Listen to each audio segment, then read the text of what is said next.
Welcome back, ladies and gentlemen. Episode 44 of your favorite podcast, Cutoffs and Coffee. We are your hosts here, as always, James and CT from T3 Performance. Today on episode 44, we have Michael Beiter. He runs Pillar Coaching Services, which is a service that gives you fitness nutrition, and his focus is flexible dieting. We talk about the importance of calories, carbs, fats, and proteins. We've probably heard a ton about diet before. You hear it on the media, you hear it on the news, you see it on social media. Michael breaks through all the BS that's out there and tells you what it takes to have success in dieting through what he calls flexible dieting. We talk a little bit about fasting, which is really interesting. And I think you'll enjoy that conversation. So stay with us if you want to hear how to take a great approach to dieting to really be able to take control over what you're eating and how much you are eating. And as we're talking about nutrition, we know hydration plays a role in your nutrition and how you feel on a daily basis. So if you're trying to figure out, how do I stay hydrated, right? The best way to do it is throw some liquids, not plain water, into your shaker bottle. Underdogg Fitness's shaker bottles. Yes, and we dive so deep into tracking food and why it's important. Michael's the man. Michael also knows Cutoffs and Coffee is great. He doesn't just get on every podcast. He gets on the ones that he likes. He supports us. We support him. And ways that you can support the podcast is by subscribing to us on YouTube. Give us a like, leave some comments. Tell us who you want to hear on the podcast in the future. Follow us on Apple or Spotify. Stream and share the podcast. And give us some recommendations and some suggestions with who you want to hear on the podcast moving forward. All right. Episode 44 with Michael Beiter is here. Enjoy it. You know, we come from a powerlifting background, and I've had experience in, big box gyms, private training, boutique studios, boot camp facilities, your big like LA Globo gym kind of stuff, all of it. Right. And the thing that always like bugged me, and you'll remember this, CT, we used to do this, these 6-week this and 10-week this and 8-week that. And it's like, once you get somebody past that or a beginner through that, what do you do with them then? And it's like, so what do we do? Or what do, like guys like you and us do? We don't miss training. Like I haven't missed workout in 5 years since I started my business, So Wes and I call it the either the tsunami method or the Cal Ripken method. And Cal Ripken was a savage, bro. He missed no games for I think it was like 20 years, right? 20 years he didn't miss a start. And it didn't matter if he's not going out there hitting dingers every day. He's just getting on base every game. He's getting an RBI or he's getting on base, And it's like, that's our model. That's our model. We want to just be in this, just stay in the game, stay unhurt, stay unsick, not getting ill. It's the 2 I's that we say that knock people out of this. It's injury or illness. So what does that look like? So that's how we design our training. And that's how I coach my people as well. How long can I keep you going month after month after month after month without getting hurt, without getting sick? And especially when we get these CrossFitters coming over who aren't a long enough timeline in CrossFit, they all get hurt, So I got guys that come in and they were on a PT table every week. They're a chiropractor twice a week, massage therapist. It's like, dude, your exercise sessions should not be smacking you down that bad. Like you shouldn't need a full squad of people to maintain your body. But that's what it was like. I was like, all right, so what do you need to do? It's like, you need to drop the intensity of your workouts, big time. So instead of really intense, really hit training, stuff like that, where you're just sending it, we drop the intensity of their workouts. And so we're more of it's a kind of a Kobe method too, where it's like he would shoot 500 free throws every day. Until he hit 500, he was in the gym. And it's like, we want those small doses every day rather than those big blowout workout sessions that just, make you want to crawl out of the gym, or people are like, dude, I couldn't walk for a week. It's like, that's not good, dude. Get in, stimulate, don't annihilate, and then get the hell out, So we did that, and we kind of figured that out. We were in the basement of the oldest mall in Des Moines under the food court. So we had our clients. Sick too, by the way. It was nasty. Still my favorite place I've ever trained. And I was only there 2 hours. It was nasty, dude. Nasty. So you had to enter in. Our door was behind a giant industrialized dumpster. So you have to walk behind a dumpster, then go down these sketchy ass stairs and go past 2 bathrooms that were pretty consistently leaking like fluid into the hallway, right? This Like is step not over. this is not an exaggeration. Like, I could understand people in our, maybe people listening could think like, all right, do you really have to go behind the dump? You had to jump 100%. over into the dumpster area, walk behind these dumpsters and get in through this half door. Yeah. Like A lot of the times that's how you would get in. I'd have clients at like 5 or 6 in the morning, and the mall security would lock our doors out. And so I'd have to crowbar the door open to get into train sessions in the morning. So yeah, that's where, once I left that big boot camp place, that's where I went to. So it was just a bare bones powerlifting gym. And so one day after we were training, Wes and I, one of our buddies in the gym, was just like, hey, we've got this new space, this Mortman building open over by Sailorville Lake. Do you want to go check it out as like an expansion possibility? We were like, fuck, all right, yeah, cool. Let's send it, So we go out there, and this place is immaculate. It's 7,500 square feet. It's got 1,500 square feet office space, 6,000 square feet of just garage space, essentially.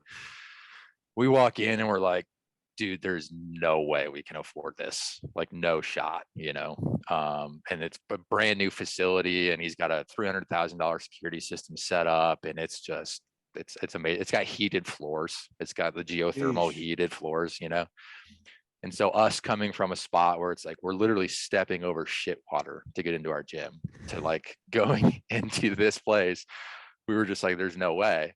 And then once we went in this office area that was kind of, pardoned off on the side, is where the place before us did their office work. And they had this corner office, and it's got this pimp ass desk in there. And that's where I run all my stuff out of now. And it's got refurbished barn wood, it's just beautiful concrete desks.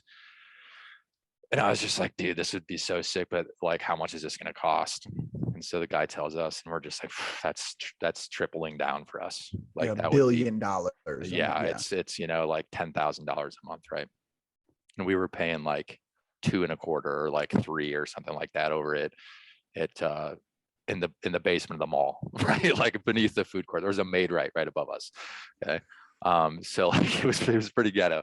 So Wes is just like, what do you think, dude? And I was like, I was pretty dumb. I was just coming off of, like starting my own thing. And I was just like, I'll give you $1,000 a month for this office, the CEO corner office. And he's like, all right, fuck it, let's go. So sent it. So he walked out on his lease with Merle Mall.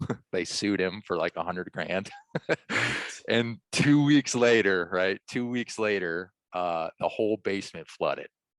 Like shit water flooded. Like there was a big rain and everything. And so like, if he wouldn't have walked out on that lease, he would have lost all of his equipment. So like, it ended up being a good thing, but he was in litigation for like 2 years, trying to settle with that. Meanwhile, both of us tripled our monthly overhead when we got there. So that was in 2017. And we were just like, dude, we're going to do whatever it takes to make this work, grind. He fucking sleeps there. He lives there now. He's got his office. He's got a bed in there, So like, I really learned from him, like what it takes commitment wise to make, like a business, especially in fitness and nutrition space, work. He taught me early on. He's like, dude, back when I first started going, I was like, I would do anything to make $100 a day, whether that be me selling my time for personal training sessions or me selling some of my clothes, or like literally like whatever it takes. Like I got to make this amount of money today.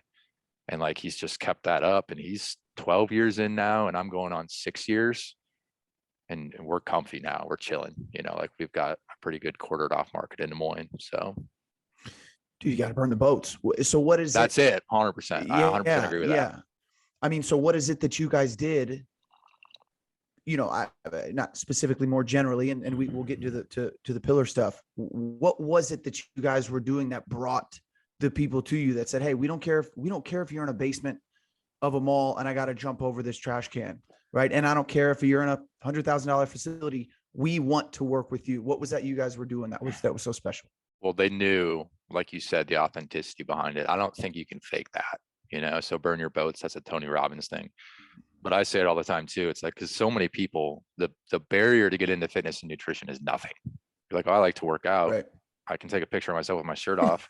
Okay, cool. You got a thing. You guys, You're let's in. go. You're in, bro. Come on in. But it's like, there's a difference between that guy and somebody like Wes, who's sleeping in his fucking car and then goes and trains for 12 hours a day and then goes back out to his car. You know, like he did that for a while in order to get this thing going. And for me, it was like I said, I had, you know, $1,200 in my account. I spent 900 to learn how to develop a business, and everything else was like, okay, I have to now make money. Like there's no other option but success for this to work. So that authenticity really, like, people pick up on that, you know, like I think that's how you make sales, to be honest with you. You know, like that's part of it. But then, you know, like what really made Wes's place stand out is, and me too, it's like we got kicked out of everywhere we went, you know, like the big gym. So he started at Gold's Gym and was the training manager there. And he's a power lifter. He's tattooed as fuck. He's loud and obnoxious. And they're like, you can't train out on the gym floor. Go back into the loading dock. So that's how his gym started. He spray painted 22nd Street barbell on the garage door or the loading dock of Gold's Gym. And it was a 15 by 20 foot room. And all the guys that wanted to go in and lift weights and listen to, you know, heavy metal music and stuff, or weren't your typical, you know, like PC gym goer, there, everybody was just like, go back there, go back there. That's where you belong, back there, you know? And then I got kicked out of the place that you and I worked together, the boot camp gym, because I was making such a fit about how they were dieting people, you know? And like, that was the impetus for me creating Pillar Coaching Services, was like, dude, you are fucking people up with how you're doing this. You cannot keep teaching people how to diet on 900 calories a day, work out 10 hours a week, bury yourself, bury your body. Like, you have to do things differently. Yeah. And just for some context, classic 6-week transformation, right? Come in on a Groupon, lose a ton of weight. Yep. You love how you look, you feel Well, horrible, but that's the idea, is like, it was so masterfully laid out, and that's what didn't make sense to me. So like when I got hired there as a trainer, and then within 18 months I got promoted to manage the place, and I was like, okay, something's not adding up here. I was like, the brains and the leadership behind this business, I know, talking to him day to day and interacting with him, I was like, he's not smart enough to have figured this out. So I was like, where did this come from? And it turns out it's a business in a box, you know. It's just like, it's a franchise thing. You pay somebody who designed the 6-week thing, and it's like, okay, they knew, like, down to the day. It was so crazy. It was like on day 17, people are going to be so infatuated with how much weight they've lost. They're going to be so emotionally bought in with the environment of the gym, with the attention we gave them at the start of those challenges, that this is when we're going to offer them the discount to sign on for the next year for, you know, $1,200. And we had sick conversion rates. We'd get 80% of our people on that day 17 offer, because it was so meticulously set up. But what people don't realize is after that 6 weeks, 20 pounds, at a certain point, you're going to fail. You're not going to lose any more weight. So the deposit you put down, we keep. So it's never free. And now you're in for a year. And now the only other thing we can do is keep you running through these 6 week, 20 pound, 20 pound, 20 pound. They never work. I just signed on somebody last week who was there for 5 years and did like 10 challenges, and she's heavier than she's ever been. And I was like, dude, that's because of the method that you're using to teach people to diet. It's wrong. You cannot do that. So essentially his business model is, you know, as morally right and ethically as everybody who gets into this work seems, his business model was built on his clients failing, so that once they failed, they come back around and sign up again. That was his retention strategy. And there was 5 different programs throughout the year, you know, 6-week challenge, summer slim down, spring break, back to school, survive the holidays. And every one of them was spaced perfectly. So I'd do this one, I'd get some results, cool, then I'd fail. Then you're like, fuck, now what? Okay, here's our next one, sign up for this next, and just keep people going over and over and over. And nobody ever gets anywhere, you know? And, you know, I think there's a similar, like, You could compare that to if you take a young athlete and they do a jump mat, right? So it's like a metric based on, you know, how high you jump, but you land on a mat instead of like a vertec tester. So you could take a kid that's jumping 14 and get him to 18 and say, look, I put 4 inches on your vertical. Look what I did for you. But like you said, like those increments stop happening. So it really happens when the coaches empower the athlete to be able to go from a 30 to a 32. And then at that point, you have a coach that's like aware enough to know that like 34 might not make you a better athlete. In fact, 32 probably didn't make you a better athlete because those are just numbers on a jump mat. Are we actually developing the qualities that you elicit and have to be able to show in a game for your sport? So I think there's a lot of that. It sounds like in the systems that they built, it was so reliant on their position of power to be providing solutions for people who really needed to buy into themselves and their own well-being and trust their own intuition when it comes to nutrition. And you know, I'm excited to dive into this podcast more and talk more about the work you do with your clients from that side of things. You hit the nail on the head, man. I'm glad you said that. That was actually one of the things, like at the very back, you know, Colin sent me kind of a script of some stuff we'll go through. And one of the things I was going to ask and see how that worked for you guys was, you know, every single one of the objective measures that we use to gauge success with our clients. For me, it's weight loss and body fat percentage. For you guys, it might be vertical jump. In powerlifting, it was how much do you bench, squat, deadlift. You know, every one of these different disciplines of fitness has these objective measures that's how you get people to sign up with you is, hey, I'm going to get you to be able to jump higher and be a better athlete. But if you extend the timelines out long enough, there's a genetic ceiling that everybody reaches and you're not going to get them. If it was a linear progression through the roof, the longer that somebody worked with you, eventually they'd be jumping 60 inches, 60 foot or 60 inch vertical. It's like, that doesn't happen, bro. Or every time that I get a bench press, my bench press goes up. After 10 years, I'm benching 500 pounds. Well, obviously that doesn't happen. So there is a ceiling to every single one of those measures. And so I use an economic term here. It's called the Law of Diminishing Returns. You play the timeline out long enough, and you guys get these athletes young. So fortunately, they have a lot of growth before they hit their genetic ceilings. But I work with adults who have hit all of their genetic ceilings, right? They're not going to continue to get stronger bench presses. They're not going to get, you know, higher vertical leaps, or in my work, they're not going to get any leaner. That's the hardest thing that I have to teach somebody is, what do you do when the objective thing that they hired you to help them with is done? You've accomplished it. And now what? Do you send them away and let them do things on their own, which is, you know, one of the models that this industry teaches almost every coach. I like that, but I also realized that doesn't work very well. I would continue to have clients come back and back and back. So it's like coaching maintenance. So like in your instance, if you got somebody to do a 32 inch vertical and you said, that's good enough, we don't need to go to 34, we need to focus on some other stuff. How do I coach them to maintain 32 inches? That is way harder than to get them to 32 inches in the first place. Same model with nutrition. Ties back into the Cal Ripken approach. 100%. Showing 100%. Up. Yep. Just keep showing up. And how do you keep showing up when none of your objective markers are getting better anymore? You know, like let's say for you guys, it's 32 inch vertical. I don't know. What are some of the other things you guys test?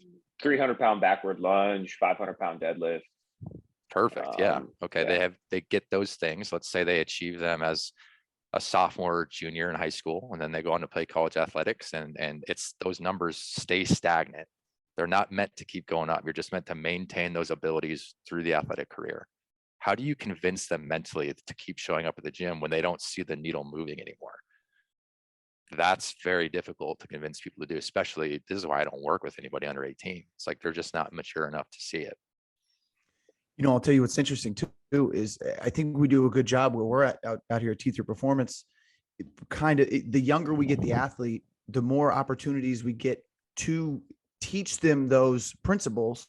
So then they know when they grow up and they get to a certain point, okay, I love training. I love how it makes me feel. I love the relationships that I have with the individuals in here, right? I know that I sleep better. I know I make better decisions, right? I know my brain works better because I'm exercising and I'm sweating and I'm working hard.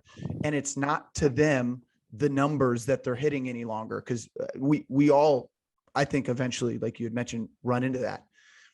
I think we do a good job of having those conversations for long enough to when they get out of it, they understand, okay, now I know how to train.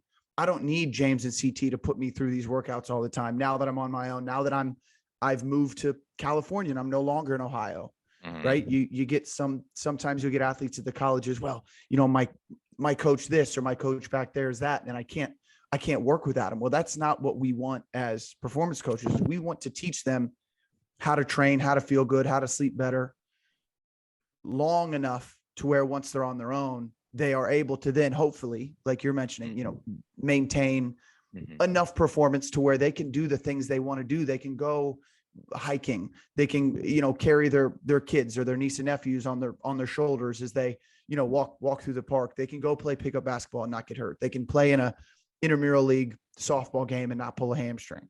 Huge, right. And that's our goal when they get out, because we just want them to be fit enough to be able to do the things that raises their lifestyle, right? I want to do this. I want to hang out with my buddies.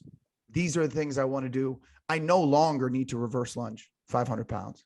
I did that. Where's the utility in that in my life, Right. Yeah. I did that, but now I do know single leg strength and stability helps me when I'm with my kids, when I'm running around, with doing my day-to-day things. And so hopefully we're doing a good enough job to be able to teach them that. And those are kind of our markers that we use, kind of our KPIs when we get the text messages and we get the phone calls.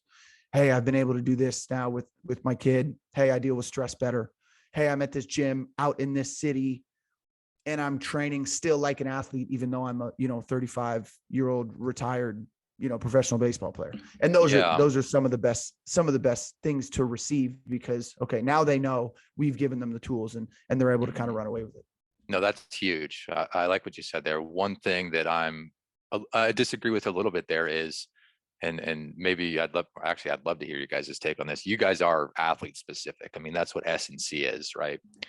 So I've always told people, especially once I got into, powerlifting and kind of some of the niche fitness sports, right? Call them a sport if you want. I tell people, I was like, I'm going to detrain you from being an athlete, because what I find is that athletes, that creates a certain preconceived notion of how do I need to train.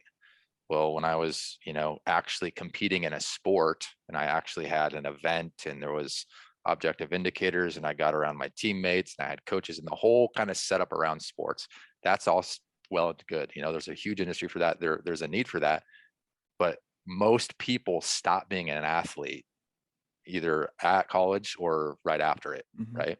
So and this is where we get to the pillars of health, or the pillars of fitness. These are the same things, President Physical Fitness Test, that we learned in like grade school. It's body composition, muscular strength, muscular endurance, flexibility, cardio, respiratory, right?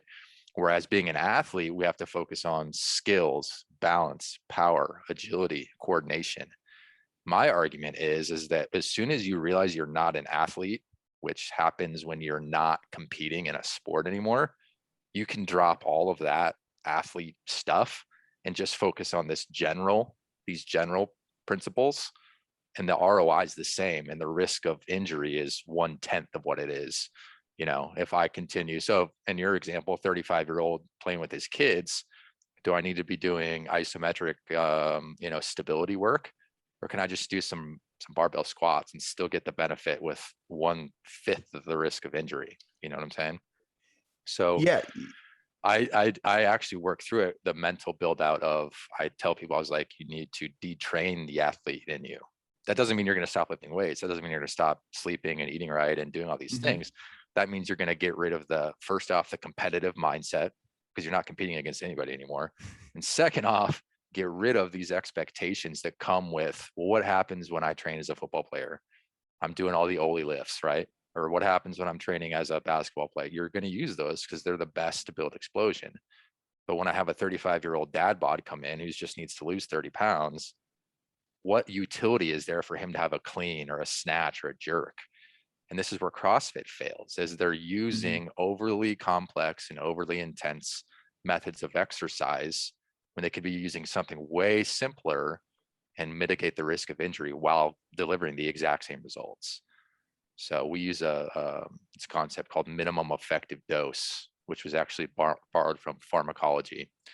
So in pharmacology, what's the minimum effective dose of, say, aspirin that I need to alleviate whatever symptom? Oh, you got a headache. All right, take an aspirin.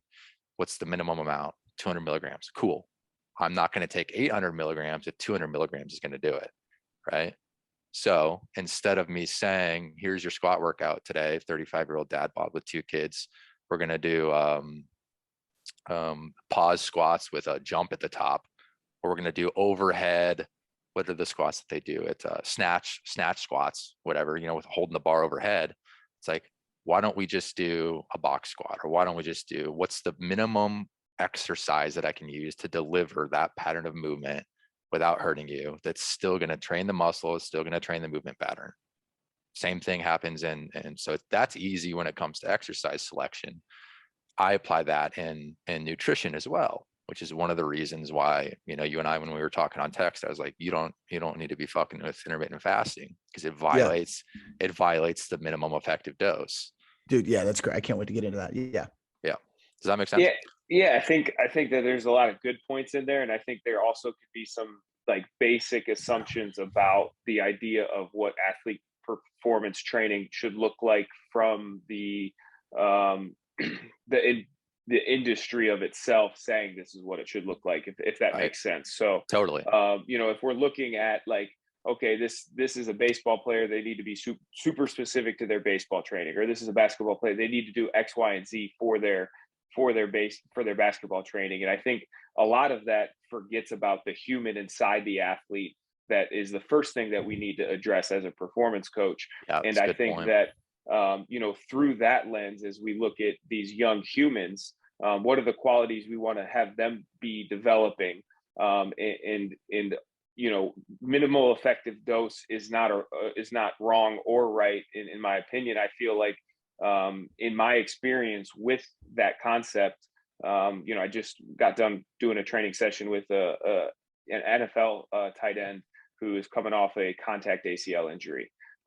Perfect example of where I use minimum effective dose, because he understands that, like, I have to communicate to you, am I sore tomorrow? Am I sore the right way? Am I feeling appropriate? Did I go too hard? Did I not go hard enough? He is going to have that conversation with me a lot better than a 12-year-old who's going to try and get out of their last set. Oh yeah, dude. So I think there's a little bit more of a nuance in how that minimal effective dose operates. And I think the great example you did bring up is like CrossFit is the far end of that. Now I'm a firm believer in, like, let's move often, let's move in a very in different ways. Let's challenge us, because we have to have challenge before we can change ourselves. But navigating that, I think, is a lot more conversational than it is to put certain expectations on adults not being athletes. And I think like you're talking to two people who, CT is still a professional stuntman and probably could go play football right now. And I still get in the batting cage against professional pitchers just to see where I'm at, right? And I still catch bullpen. So that's again, maybe on the farther end of the adult fitness spectrum in terms of like what we expect our physical bodies to do. But I really believe in objects in motion stay in motion. So we have to have that sense of hyper realism with what are we expecting our people to do. Are we asking them to do things because we want them to do them? Or are we providing them programs that we believe they will buy into and they will enjoy? And I think that's where we get the disconnect, right? So are we asking clients to do things for our sake, to say, look at what you did because of me? Or are we putting clients in a position to find success within themselves that still challenges them? And kind of going back to the minimal effective dose is like, I'm always going to err on the side of let's do a little bit more, just because like if we write out a perfect 12-week program, the result will not be perfect. If we show up every day and work hard and do what the tasks that our coach is asking us to do, because we know that coach has our best interest in mind, we're going to see better outcomes from that than trying to be perfect with the amount of effort we're trying to bring. We're just trying to bring a perfect effort that day. So I definitely can see where you're coming from that standpoint. And most of the people that you're going to be seeing are coming from poor experiences with other gyms, other coaches, other trainers, other nutritionists who But might be also doing. general pop. And that was one of Yeah, the things yeah. I talked to CT about. It's like, I don't work, specifically if somebody comes in, they're like, I want you to get me better for this sport or whatever. I'd be like, go talk to Wes or go talk to somebody else. Like, I'm working almost exclusively with the general population. And I just always, because I would get the 40-year-old coming in saying, like, okay, they go to a facility like what you guys have or something like that. And the guy or the trainer doesn't understand the context of the situation. And this is where, if you guys, I think you guys have been around long enough, you remember like the wave of functional fitness when everything was functional, right? Mm-hmm. Right. Well, what does that mean? What's the intent? It's like, okay, we want to train in a way that's going to actually carry over to your real life. So my argument is always like, all right, does this 35-year-old need to be able to snatch, squat, 200 pounds in order to successfully run around with his kids and to lose weight and be healthy?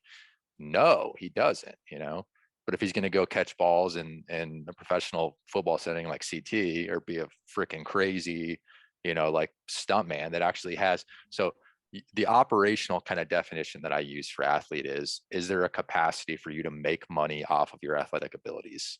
And for 99% of people after college, the answer is no. You guys are different. So you guys are kind of like that 1%, and you're also coaching and dealing with that 1%. But my business is focused on that 99% of the populace who's, after college, at most, they're going to be recreational softball players. They're going to be, I'm going to go pick up hoops or something like that. Mm-hmm. And what I've found is they continue to look at whether it be Muscle and Fitness or GQ, and they see, like George Kittle's S&C program that he does in his off season in one of these magazines, and they're like, oh, I gotta go do that. Right? It's like, bro, no, like that's you could do a quarter of that and you'd be good, so it's just like, yeah, it's very contextual. You're right. Like I oversimplify, but that's because I work almost exclusively with the general population. Yeah, definitely. Dude, and that's why I was so excited to have you on too, because a lot of times it's strength coaches who work with athletes on a daily basis who we talk to, and they share great information, right? And I knew you were on the other side of that. So again, another reason I was so excited to have you on. Another, I think, misconception too about what we do over there at T3 and this, and maybe you kind of have the same thought, is our adult training athletes, the humans who come in and do our adult training will have their friend, oh, you train at T3 Performance. What is that, like CrossFit? And I mean, James, we hear that multiple times a week, and it's we're not CrossFitting, right? We're not doing Fran. We're not doing 30 snatches for time. Like I've never seen an adult member barbell snatch. I've never seen them do a clean. If they want to do that stuff, they do the personal training. They understand what comes along with that, right? But our group fitness classes are great. I mean, it's not HIIT training. It's not like the stuff that we used to do, back with the body composition stuff, fat loss stuff. It is different. They are carrying things, they're throwing things, they're pushing and pulling, they're doing single leg work, they're doing bilateral work, and they're doing some conditioning. And that's about as wild as it gets, so perfect. Yeah. Yeah. So it's definitely more of what you're talking about, as opposed to the misconception that people have. I do want to talk about that 99%, because even though athletes do listen to this, I know we have parents of athletes, we have ADs, we have sport coaches who listen to this. And I want you to give us, as much information as you can about working with them that would help the strength coaches who work with those type of people to be able to kind of navigate the situation. And, I'm sitting here looking at what you had sent me for your pillars of fitness and nutrition. You talked about the pillars just a little bit, but it is, thorough, I think, is like an underwhelming word to use for it. It's unbelievable. Yeah. You are very successful in it. I love diving into this stuff, and I've been reading all this stuff that, last week since you sent it all to me. Let's talk a little bit about that, about the 99%. What have you done that you're able to have so much success? You're able to maintain, the weight that people are at, they're able to lose, if they fluctuate a little bit, they can get right back to center. Talk about what exactly Pillars of Fitness and Nutrition, Pillar Coaching Services is for us. Yeah, 100%, man. So the impetus to start the business was definitely coming from that facility where the advice just wasn't good. It wasn't meant to help people in the long term. And then I think something that we touched on just a little bit ago, but maybe didn't put a name to it was, and this was huge, is we created dependencies out of our clients, which meant that we taught our clients that they could not successfully work out unless they were at this class, at this time, at this start place. You had to have your pre-workout. You had to wait till the music started. You had to listen to the instructions before class. And these people, without the class or the trainer or the group or the whatever, they're lost. We have taught them no skills for them to be able to, okay, after this 6 weeks, you can go and do your own workout. You can write your own program. You can get your kids involved in exercise on your own, right? So it's literally the difference between giving a man a fish and teaching him how to fish. So I want to create skills. I want to develop a program that teaches people what they need to do on their own so they're not dependent on me. So I retired from personal training when I started this business, and everybody was like, what are you doing, dude? Like I talked to you a little bit about this too. Like I was there, or 40, 50 hours a week on the floor working with session or clients. It's not a bad model. It's not a bad way to go. Like there's a career there, but I got burnt out, man. Like I was counting reps, counting sets. These people literally like came into the gym and they would like freeze and they would wait for me to say, okay, do this, then do this, then do this. And I'd be like, it's not, it's like we're herding sheep here. It's like, you can do this. You can come in, you can start, you can do this stuff on your own. You don't need me to do this, right? So I created a model. And the initial model that I learned was called online training. And this is where you see everybody's trying to go exclusively online. And I tried that for a little bit, but what I found was as soon as things get hard, you get ghosted. People quit. There's no retention. There's no adherence. You have to still build a relationship with people. And that's part of what personal training is. There's a personal relationship. So a hybrid model combines working online and working in person. So I meet with clients every 4 to 6 weeks, and then everything else we do, we communicate online via that spreadsheet I sent you. I didn't get to send you our app. I can send you that as well and show you kind of how we do that. But that's the best of both worlds. So there is, okay, I know I'm going to go and meet this guy every 4 weeks, and he's going to check my body weight. We're going to measure body composition. We're going to take circumference measurements. We're going to talk about what we did the last month. And we're going to plan for the next one. That's essentially laying the scientific method over the top of a person, of a biological being, of a human. And then if we get the results we're looking for, great, run it back again, do it again. If not, then we have to go manipulate a variable, one variable at a time. This is something that people screw up all the time. Is I'm going to change my supplements. I'm going to change when I'm eating. I'm going to change how many macros I'm having, my calories. I'm going to change my training style. It's like you just changed 5 variables. So when we go to assess what actually worked, which one of those 5 was it? You don't know, because you can't isolate the variable. That's part of the scientific method. And so that, in short, is what pillars are. They're the variables that make up all fitness and nutrition programs. I just needed to put my own name to it, right? I needed an analogy that I could stick in my head, and one that I could teach clients so that in the future, if they're with me, great. If they go out on their own, they can think, okay, when I'm approached with this new information on nutrition or this new information on training, where does this fit in that model that I learned at Pillar Coaching Services? And that's the one you're referring to. So our model is built kind of like a house. The foundation, number 1, is sustainability. So the first question we ask is, can you see yourself doing this in 5 to 10 years? If no, get rid of it, try something different. The second is sleep. And this was a big one that I didn't have initially when I started the business. And it was after I heard a podcast with this dude, and then I read his book. His name is Matthew Walker, and the book's called Why We Sleep, which is one of the book recommendations I give to every one of my clients. And it changed my life, and it changed the way that I coach people. So it's sustainability, then sleep. And then we get into, there's 5 pillars for fitness and 5 for nutrition. And the nutrition pillars are really, this is where people seek me out. There's 150 competing gyms in town and trainers, and everybody's got their own kind of spin on what you can do for exercise. but very few people have this nutrition stuff down. So that's really what people are seeking us out and my business for. And it works in a fashion similar to the order of operations. You guys remember that from algebra? The order of operations, where you're going to go parentheses first, then exponents, then multiply, then divide, then add, and then subtract. So you work from left to right. You remember that shit? PEMDAS, bro. PEMDAS, Let's go. yeah. Let's Oh, go, yeah. PEMDAS. So I built the nutrition pillars are just like that. So you work from left to right. And as you go from left to right, things become significantly less impactful. So the first nutritional pillar is calorie balance. Okay, energy in, energy out, simple.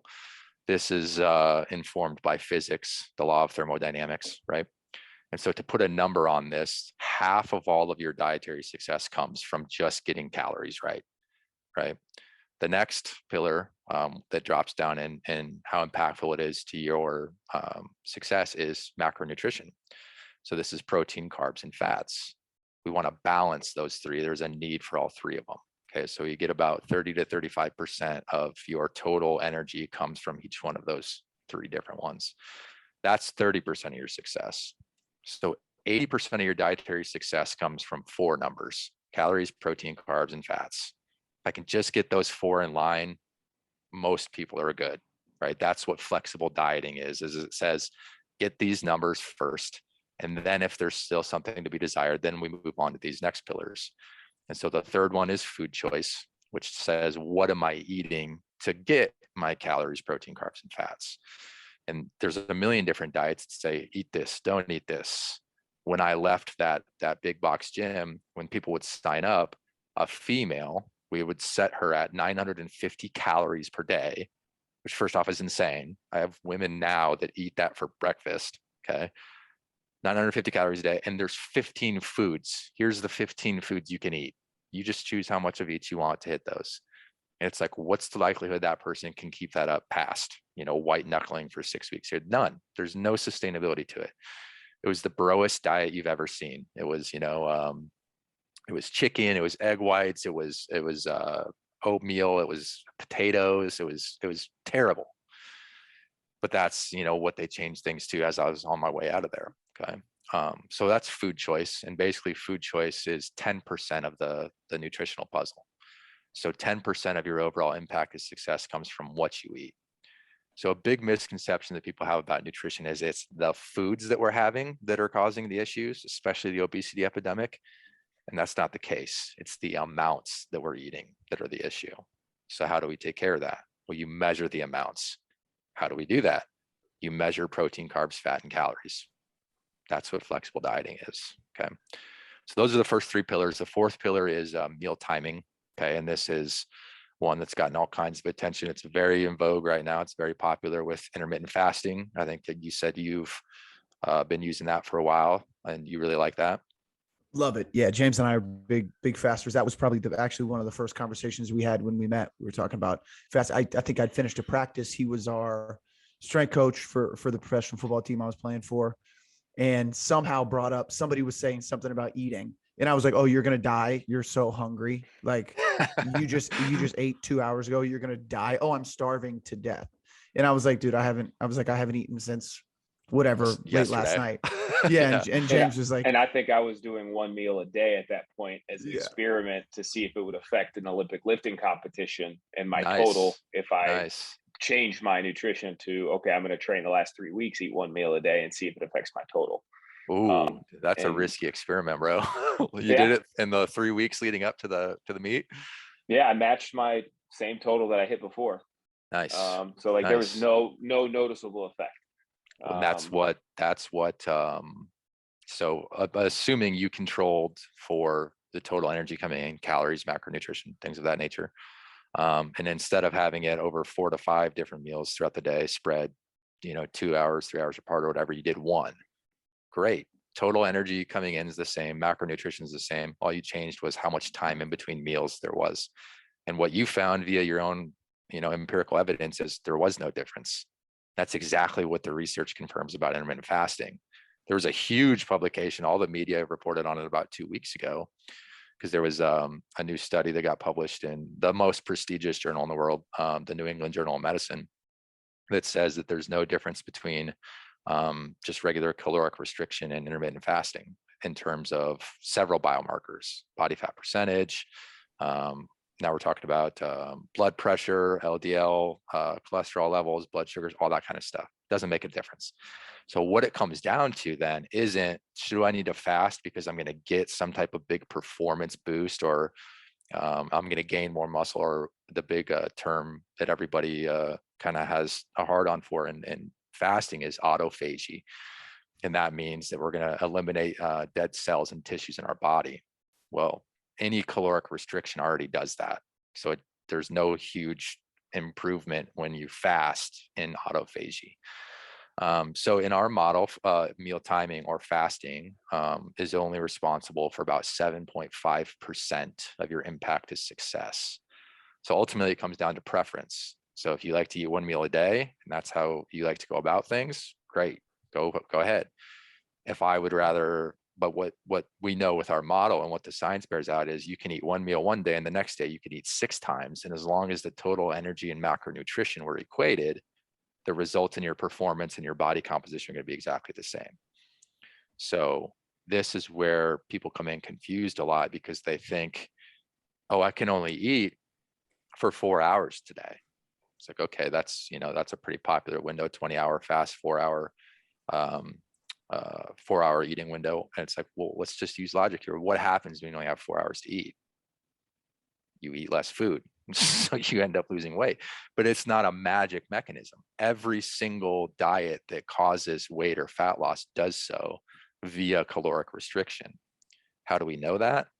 Now we're going to jump over to the laws of physics. So the second law of thermodynamics says energy can neither be created nor destroyed. It can only transfer forms.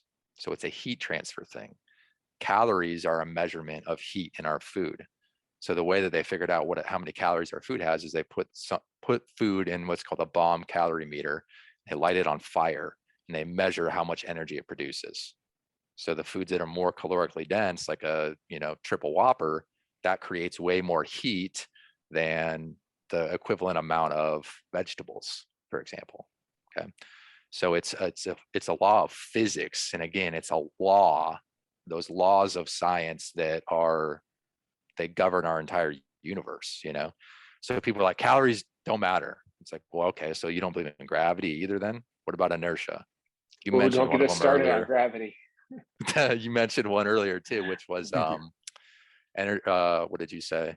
Objects and motions tend to stay in motion until acted on by an external force. Right. That's a law of physics. That's universal. It governs our entire universe. So when people come in, they're like, calories, no; energy, no; measurement of those things, no. I was like, okay, well, what's your alternative? And so the alternative hypotheses that most people are out there with are, it's a hormonal thing, it's a genetic thing, it's an environmental thing. And I'm not saying those things aren't true. They could be, but it's like 9 out of 10 times it's a calorie balance issue. If people are struggling with weight, that kind of stuff. Okay. And then the very last pillar for nutrition is supplementation and hydration. And that only accounts for about 2.5% of your impact to success. So when people come in, they're like, I'm taking, I got a classic example of a guy who I met in a CrossFit parking lot. I'm going on 6 years ago now. Signed up, started working with him. Not only did we get him off of his PT table because he was never hurt anymore, because we got him training in a more sustainable manner, but he was spending $250, $300 a month at 5-star nutrition. I said, dude, you don't need any of that, right? So we cut his supplement bill down to $50 a month, and the savings that he made in supplements have been covering my training fee for 5 years now. Okay, because there's just not that many supplements, and they don't make that big of a deal. I mean, it's contained in the definition of the word itself. Supplements are meant to supplement. They're not called replacements like most people think. They're meant to supplement a quality high food diet. So every nutrition plan, every diet, everything you've ever seen when it comes to food can be boiled down into those 5 pillars. It's just, where is the emphasis being placed? And so that's what I use to coach my clients. I started fasting out of convenience, really, right? The first group that we had, that we would train at the gym that we were at together was at 5 a.m. So I'm coaching at 5 a.m. 5 days a week. I was getting up at 3:30. I was making my breakfast. I was eating. I was getting in. I was packing food to eat at 8, and then packing food again to eat at noon. Then I would go back and have a snack, and then come back for the evening. And so I started reading. I read a book by John Romanello called Engineering the Alpha, and that showed me some stuff. And then Dr. Jason Fung's book on the Complete Guide to Fasting. Yeah. And he was saying a lot of things that you were saying, and it just made sense to me. It worked for my schedule. And so that is a big thing for us. I know when it comes to that. And then also some daily discipline, right? It's like, okay, I don't need to wake up and run to the refrigerator. I'm not chained to this food here. I can leave and I can go do things, and I can survive off of not having food first thing in the morning. But also that does mean that I have to be more intentional about what I'm eating when I do go to eat at 1 or 2 or 3 o'clock in the afternoon. Correct. So you make a ton of great points, because you won't have success being unintentional in anything you do.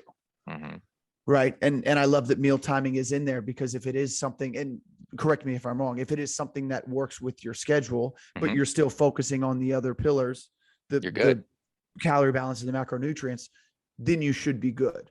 Right. Right. I think the issue with it is a lot of people will say, I'm just going to fast for however long, then I'm going to eat shit. Yeah. And that's where we have an issue. Psychologically, it does encourage what's referred to as binge and restrict dieting cycles. And this is one of the biggest problems that people run into.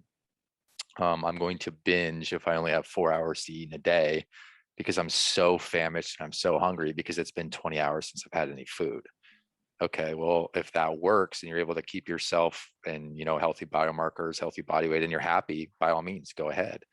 The issue that we run into is people are selling this intermittent fasting as though it's some magic bullet, as though it does something more than simply provide a structure for you to follow that makes it easier for you to control your nutrition. It doesn't. Okay. And it works. If it's going to cause you to lose body fat, it works the same mechanism as every other diet. It does so through caloric restriction. So yeah, it's 100% a preferential thing. Like, I'm fasted right now, but I didn't plan to. I just woke up and was like, I don't feel like eating today, so I'm not going to. But tomorrow I'll wake up, and there's several days where I'll wake up famished, and before I leave the house, I'll have 1,200 calories in me. That's the beauty of flexible dieting, is you can go back and forth when it comes to meal timing and meal planning. And as long as you're not violating the total amount of food bringing in that you need, you're going to be fine. So people think the metabolism is such a fickle little thing that can get damaged. It's like, first off, it's a very robust, very complicated system that we barely understand.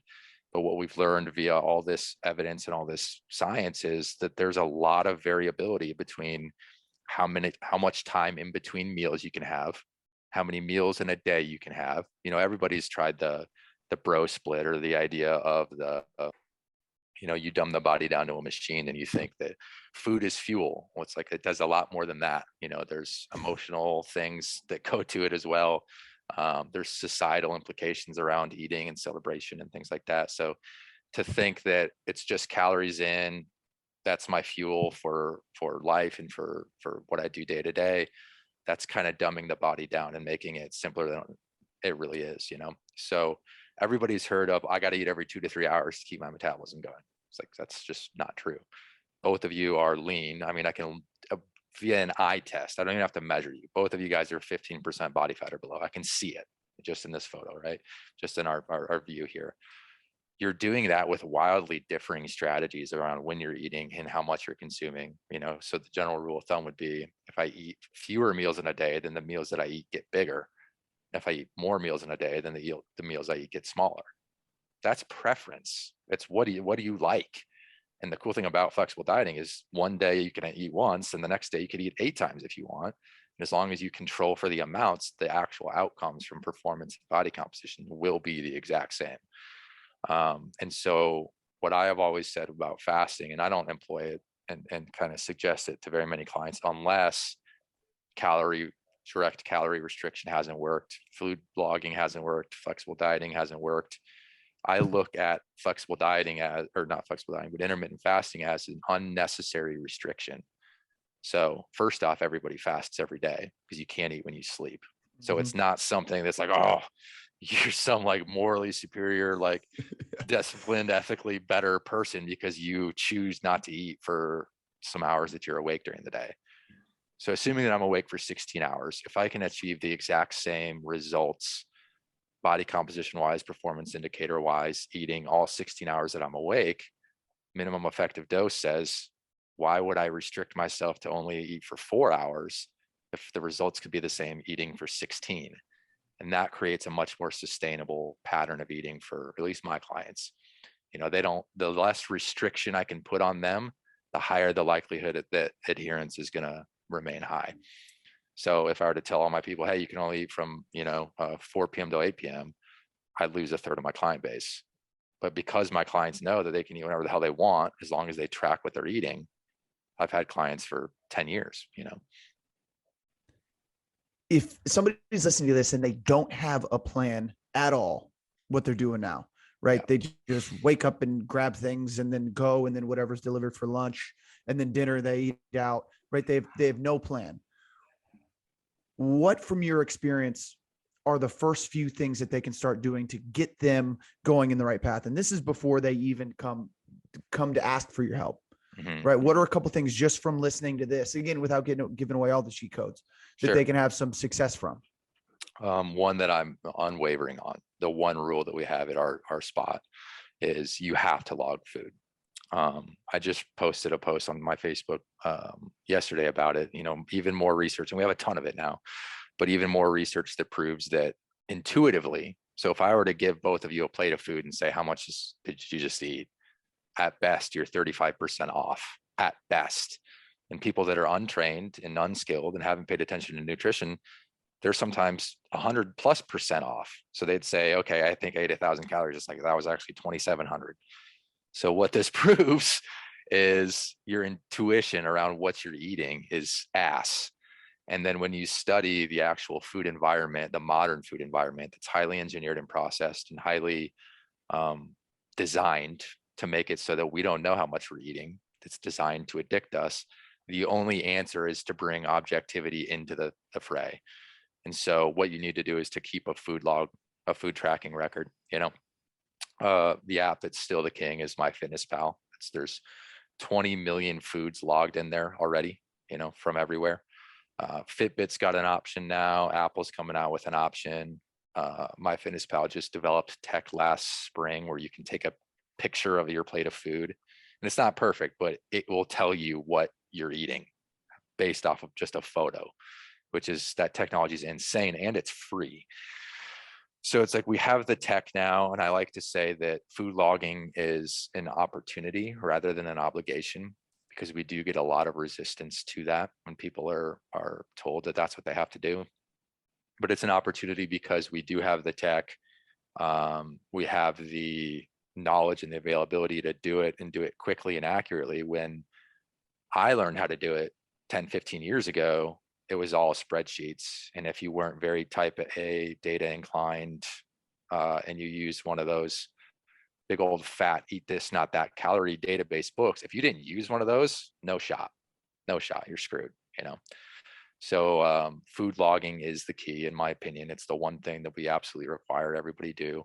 And then after, and this is a bit contentious as well, I tell people, I was like, settle in with your food logs. And they're like, well, how long do I need to do this? And my argument is you need to do 3 years of practice before you can even hope to develop the repetition of seeing, I weighed this amount of food, this is how many calories are in it, this is the macronutrient density, this is the splits, before you can start to develop that subconscious where I can eyeball stuff, right? Where I can look and say, oh, I know this is what's in there, I know this is in there. How do we develop that intuition? There's only one way. It's repetition, right? It's repetition of, I've measured this, I've seen this, I've logged this, I know what's in it. And 99% of the people that come to me, again, bared out by the science and the literature, says they don't have any awareness about what they're putting in their bodies. Okay, so food logging is number one.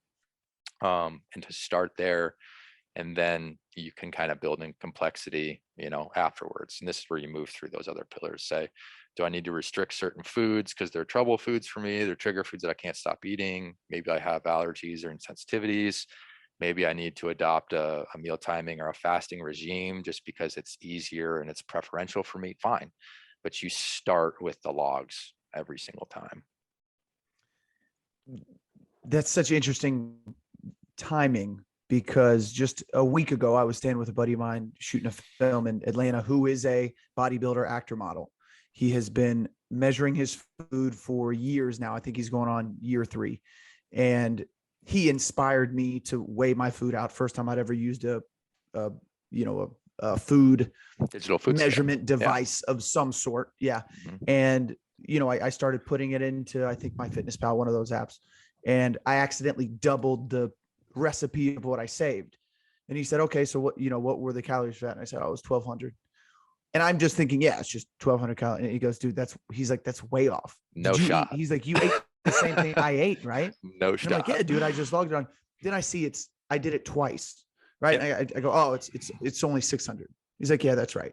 I would have moved on. I had no clue, no idea. I was fine. Yeah. 1,200. That's good. I was doubling what it actually was. And then that's when I first realized, like, man, I really don't have much of an idea. Again, it's been intuitive for a long time. And thankfully that's worked for you. I mean, we are all lucky ones, Yeah. We're all lucky. It has worked. And I think, I'd imagine with like a higher level of output than most, I've been able to have professional athlete success there. Different story. You're a 1%er. Both of you guys are 1%ers. So back to do I take advice that works for the 90? And this is a big problem in our society. We deify athletes and we deify actors and models and whatever they do. Meanwhile, they're 1% of the populace, both from a body composition, from performance, from revenue that they make. They are the extreme of the bell curve. Do we take what they do and extrapolate that out to the other 99% or the 98%? And in my experience, the answer is no, because 9 out of 10 times they can get away with things that everybody else can't, right? So the 60 clients that I work with right now who ended up in my office because they've been guessing about what they've eaten, I was like, intuitive dieting is what got you in my chair in the first place. So why would you think that we're going to keep doing it, right? What's the definition of insanity? Trying the same thing over and over and expecting something different to come out of it. So your intuition is what has got 30, 40, 50, 150 extra pounds on you. It's not working. You have to do something different then. That's just being logical in my opinion. But, and I thought this was common sense, and it's not. That's why it's I'll have work and business teaching people this for the rest of my career if I want. Yeah, that was the other point I was going to touch on. Where do you see most people when they come in? Do they think, hey, I've been doing, because we hear this, right? I've pretty much figured it out. I just need a little help here and there. And you can, like you said, you can just use the eye test to say, I'm sure it's just more than one thing maybe you're struggling with. It's like, am I taking 10 grams of creatine or 5? Mm-hmm. I'm not even sure that's where we should focus on. So where are most people when they get to you? Mm-hmm. Where are they psychologically? Where are they physically? So people listening can kind of start to do some self-reflection about that. Yeah, great question. I'm glad you brought up the psychology thing, because that's where most people are way off, because there's so much conflicting information out there. Like part of my job is to try and cipher through all of the new research that's coming out. But ultimately what I tell people, I was like, what we know about nutrition now, we just have way more evidence for the same thing that all 3 of us were taught when we were in grade school. Seriously. I mean, nothing new or groundbreaking has been learned in the last 50 years. Nutrition science is very messy because we can't control people. We can't get them in a controlled ward and measure all their food and control all the variables of their lifestyle every day. So most of the studies are done on animals and then extrapolated to humans, which there's a huge disconnect there in the first place. Most of it's done on rats. But most people are coming to me, or they're inquiring and hiring me psychologically because they're just confused, right? Have tried so many different things. They don't know where to turn. They don't know what to look. They just are looking for something that's going to work for them. And secondly, most people are coming to me at definitely overweight levels of body weight. And then I'm increasingly seeing more and more obesity levels, which is by definition 30% body fat or above. Why do I clarify that? It's because, I mean, I was literally sent, a former client of mine who is a occupational therapist was taking continuing education classes, and she sent me some slides from her continuing ed. And they're teaching these young clinicians that you can't say obesity anymore because it hurts people's feelings. It's like, that's a medical definition. Like, get the fuck out of here with that, you know? So it's funny. So you sent over this question. You're like, what's one thing you can tell us that we couldn't find out about you on Google? Yeah. I was like, okay, I'm 32. I've been bald and shaving my head for 5 years, and I've saved, $1,500 on haircuts in that time. Okay. Yeah. But you can't say bald anymore because bald is slander now. Just like obesity, we're changing the lexicon to cater to people's feelings and emotions, and it's a big problem. So I think that ties into, I think, why food logging, at least for a portion of time, and I think like the duration of that can be arbitrary, 3 years, I think is playing it safe, right, with enough time logged. But the psychological conversation somebody has to go through with themselves when they are putting a pen to paper and actually writing down what they're consuming. It is easier to lie to ourselves when we don't have to physically write out what we're eating.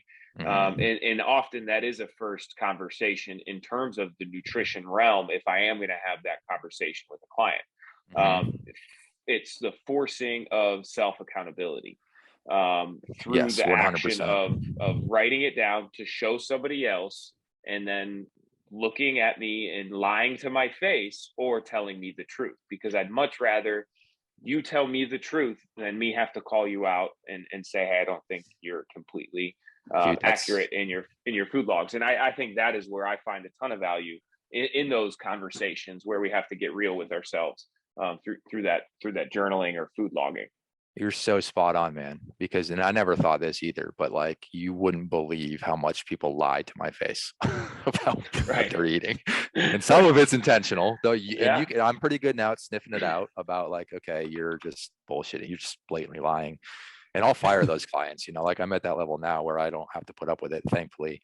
But for a lot of years, you just kind of have to work your way around that. And this is one of the reasons why you food log and you don't waver from that being 100% a necessity, because you said it perfectly. It's a self-awareness, right? Like, a lot of people hire me as a nutrition coach and they think that every time they log a food at MyFitnessPal, it's linked to my app and I can see it, that I'm going to go in and say, okay, good job here, a little bit more of this, a little bit less of that.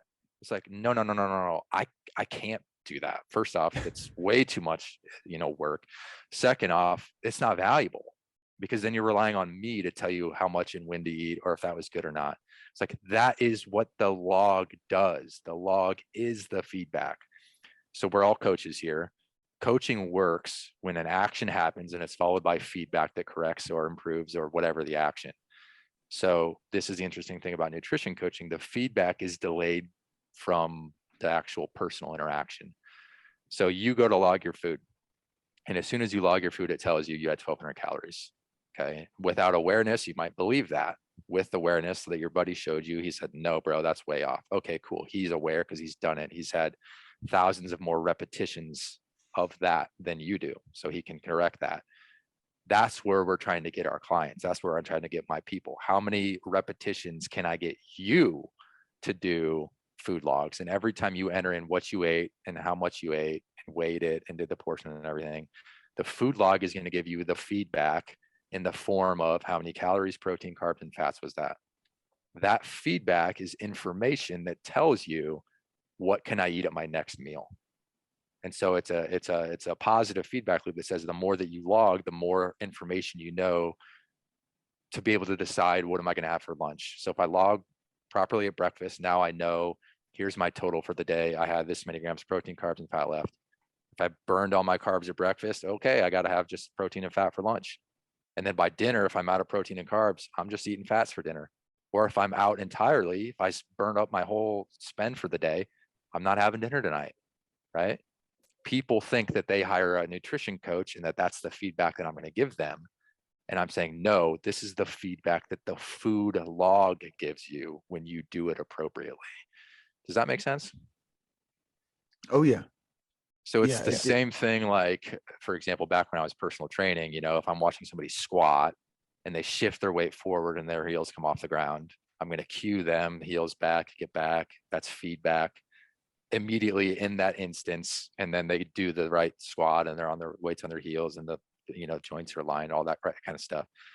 The feedback in nutrition and lifestyle coaching, the way that I do it is different. It's delayed. It's delivered primarily by technology rather than live and in person. And that's a hard thing to get people psychologically to accept. But once they do, they realize, holy shit, this free piece of technology so this is a great exercise I do with them on my phone, right? This free piece of tech that I can literally snap and take pictures of stuff and it'll tell me what I'm eating, gives me all the tools and all the information I need to almost completely take my health into my hands, from body weight, obesity, those kind of considerations. Now, we'll get people that say, oh, I just can't do it. That's just too much work.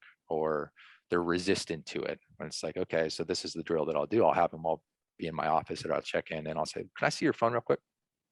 And they'll slide their phone across the table to me. And I said, check this out. So I'll open it up and I'll open up their screen time on their phone. Okay.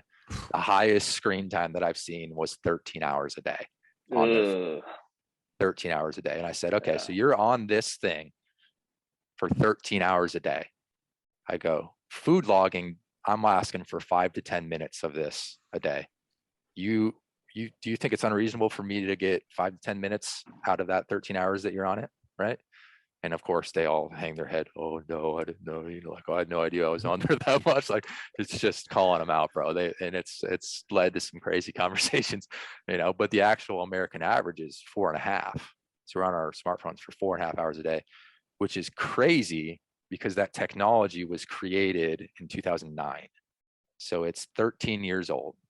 Think of anything in the history. I mean, we're all in our 30s here, but think of any technological creation ever that after just a little over a decade after it was created, it takes up a quarter of my day or 1/6 of my day. I spend 1/6 of my day on a piece of technology that's not even 15 years old yet. Can you think of anything that's been that impactful, that's been that massively, adopted and used? It's based off of addictions. Don't get me wrong. Like they create addictions to keep us on there, but nothing ever in the history of the world has been created and captured so much of our attention. So if you've seen that documentary on Netflix called The Social Dilemma, they go through it well about how they've manipulated that thing to addict us and, play on our dopamine levels and, social anxieties and, the fact that we're social creatures and stuff. So, I always use that example and I catch people with it all the time and it gets people to do it. It's like, hey, you're on this thing. First off, you're on it too much. Second off, nothing you're doing on there is productive. Like, let's take the 10 or 15 minutes away from that 4 hours and watch what we can do with your body composition change or with your health or whatever. One of the coolest stories was I had a 63-year-old guy who had a monthly medication that insurance was paying that was $10,000 a month, his medication. We got him down 25, 30 pounds via food logging and stuff like that. And there goes that medication. Okay. So it's like, you paid me $100 a month. You dropped $10,000 medication along with getting healthier, increasing longevity and lifespan. So let's talk about the return on investment here. $100. I can measure a $9,900 monthly return on a $100 investment. So it's pretty impactful. Again, just reminds you, you've got to be intentional. Even when it comes to opening your phone, they've got the algorithm. They got you us figured out. They got all of us. They know us better than we know ourselves. Every time it vibrates, every time something pops up, even if it's an email that you want nothing to do with, you're going to slide it open. Then you slide it open, you check the email, then you happen to get on Instagram. Yep. Then you're on TikTok. Then you're there for 14 hours. Yeah, 14 hours a day, bro. And so that girl was like, well, I work on my phone. And I was like, oh, what doing what? I mean, like you could spend 2 hours and get all the things done that you need to do digitally on a laptop, and so like I did that. A book called Digital Minimalism I read by Cal Newport talks about how to get yourself away from the addiction to our technology and our media. And he uses a really good example. He goes, so this thing is a tool, right? And so he uses the analogy of a farmer.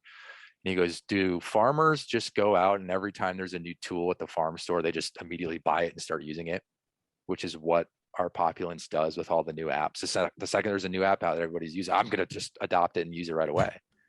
He goes, no, farmers choose what tools they use based off of the utility and several like tertiary factors. Like, okay, if I'm going to get this new plow, is it going to fuck up the soil? How many times do I have to use it? What's the maintenance cost going to be? Like there's several different criteria that has to be answered in order to say, yes, I'm going to adopt this new piece of tech on my farming operation. He goes, we're not using that same criteria to determine what tools we're using on our phone. We just let the big tech companies tell us, oh, TikTok's a new one. Okay, I'm going to use it. Why? Does it do anything better than what the other apps have already done? And CT, you and I were talking about this. Like this is where I'm definitely different than kind of the herd. I don't adopt all these new apps. I've been on Facebook. That's been the one that I've used since day one. I've said no to Instagram. I said no to Twitter. I said no to TikTok. I said no to Snapchat. All of them, because none of them do anything better than what the current applications and tools that I use already do. And so among many other kind of like thought experiments and things like that, he goes through that book about how to like cut out the addiction to your smartphone. You got to get the social media apps off there. What's that book? Get the digital minimalism. Okay. By Cal Newport. Yeah, he's awesome. Yeah, because I did have you've passed me some good books, and I haven't the app I use, you get it just like a library, right? Yep. But they're the audio version. So I've gotten a couple, haven't been able to dive into them yet. You had mentioned Why We Sleep is one of the book recommendations. That's one that I try to give to as many people as possible. Again, you said change your life, change mine. Huge, just tells you, again, it says it in the title, but exactly why we're doing it. Why we have to lay down and go completely unconscious for 8 hours. There's got to be a reason, or else we would have hacked our way out of it. Right. We're trying. They're trying. Oh yeah. Industrial revolution's pushing us towards it. Capitalism's pushing us towards it. Just living in a market economy. And so one of the alarming statistics that jumps off the page is in 1901, the average American slept 10 hours a day. Okay. In 2001, that number was less than 7. So over the course of 1 century, we cut more than 30% of our unconscious hours of a day out. And I would even think that 7 is being a bit generous. Right. But that's just, And maybe that's in bed 7, right? So you're sleeping 4 to 5. And what kind of quality sleep is that actually? Terrible for most people. Right. They're worried, they're anxious, they're, everybody's had racing thoughts. Right. So, I mean, that book is so convincing. He uses the evidence so well to convince you to be like, you've got to do this. I mean, it's simple. He goes in, one of his quotes is as simple as like, the longer you sleep, the longer you live. Simple as that. Yeah. And so it's like the direct counter to that idea of like, oh, I'll sleep when I die. And he's like, people that say that are funny because the less that they sleep, the quicker they die. Yeah. Yeah. You'll get there. Yeah. You'll get there and you'll get there quicker, the less, And you'll show me. No shit, right? No shit. Yeah. One of my big changes from it was the idea. Have you guys ever heard of biphasic sleep before? Basically, bi meaning 2, and then phase, two phases of sleep. Well, this was the natural default pattern for humans for thousands of years, which means that you have one long bout of sleep. That's our nightly sleep. And then you take a nap during the day as well.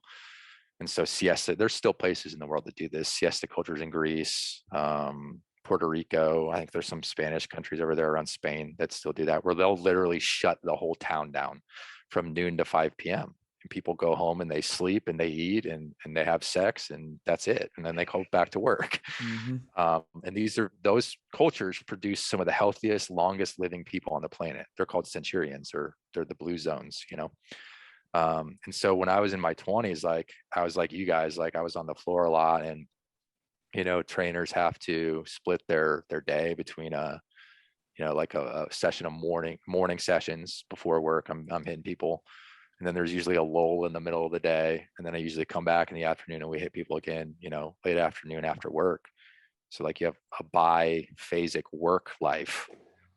Well, that encouraged me to have a biphasic sleep life throughout my 20s. So I would always, wake up early, 5 or 6, go and work, and then have that break midday. And I always had to take a nap. Like if I didn't, I was fucking chalked, bro. Like you did not want to be around me. It was bad.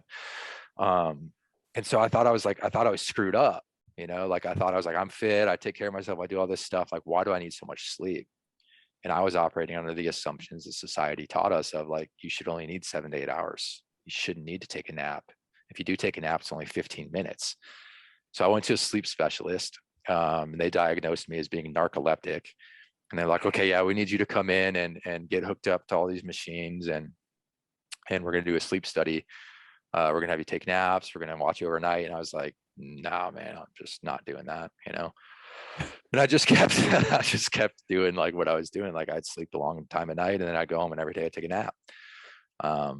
And I've done that ever since. And this book actually like was finally the reprieve that I needed, that proves like, dude, not messed up. That's a normal pattern for rest people have been doing forever.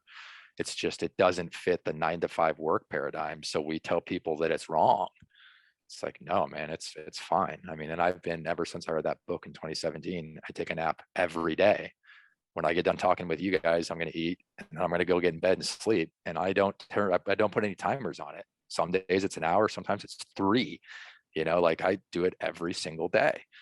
And there's plenty of evidence for that, and it's like the way that we work and our obsession with productivity, especially, bringing it back to like fitness and the people that you guys work with, they don't get better during the session with you guys. You guys are actually applying a stress to them, and they recover from that stress. They learn the skills, they learn the movement patterns, they learn the cues, they learn all of that when they're unconscious. All of that happens when we're asleep. So the best thing that we can do for our athletes is to get them to sleep more, which is kind of ass backwards, because especially over here in Iowa, it's like, what are the times that we're getting these high school kids who need more sleep than anybody? We're waking them up at 5 a.m., putting them in the weight room. So instead of being asleep in the late night sleep, from 4 to 6 or 7 a.m. is the deepest, most restorative sleep. We're cutting that right in the middle. And instead of actually restoring the body, we're applying a stress in the form of a workout or whatever. Well, we got to do it because then they got to go to school. And then after school, they got another stressor in the form of a sports practice. And then they got homework. And it's like, you'll read that in that book I sent over, that iGen book, Colin. It's like, we're running these kids ragged, and we wonder why they burn out. We wonder why they get sick. We wonder why they're, are so much higher rates of anxiety and depression. And now they're getting bigger. Now they're starting to become obese and overweight, almost to the same rates that the adults are. And I always said that. I was like, okay, I get it. Plenty of adults that I work with, they just give up. They just stop. They don't care about themselves, but they always care about their kids. So I always use that as like a selling or an emotional trigger point where it's like, hey, you might not do this, that's up to you. I don't care. You treat your body how you want to treat. But I was like, what are you going to teach your kids about this?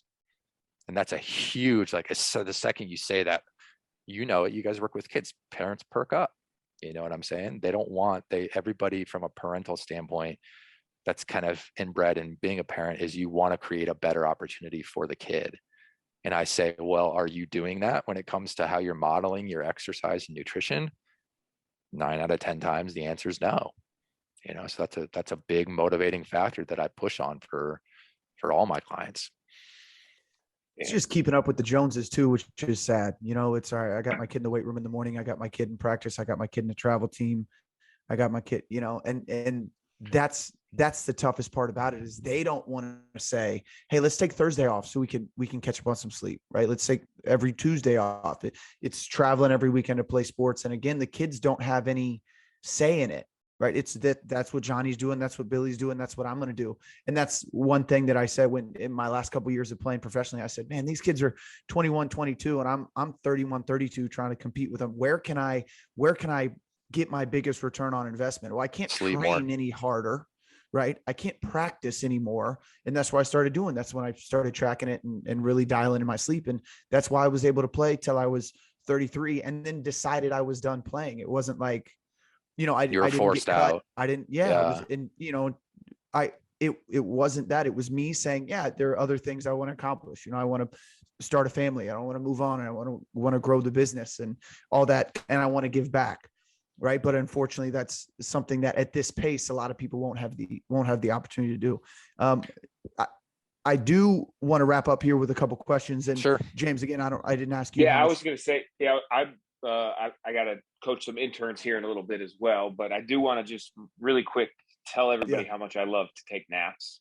Nice, man. And I look back at different times of my life. In high school, it was, finally senior year, I had senior privileges, and it would train in the morning, school in the morning, senior privileges, go home for lunch, eat a ham sandwich with Swiss cheese and take a nap, and then go rock it and go to practice after school, and then do my homework. And then as I get into my adult life, that was a part of my routine. I had that split life schedule. I had a teaching job in the morning, go home, eat, take a nap, then go to work where I was training at T3 and train, and then, work until 9:30, 10. My last client, right, was at 10 or 9:30, go home, go to sleep at around midnight, wake up, take a nap. But those naps have saved me.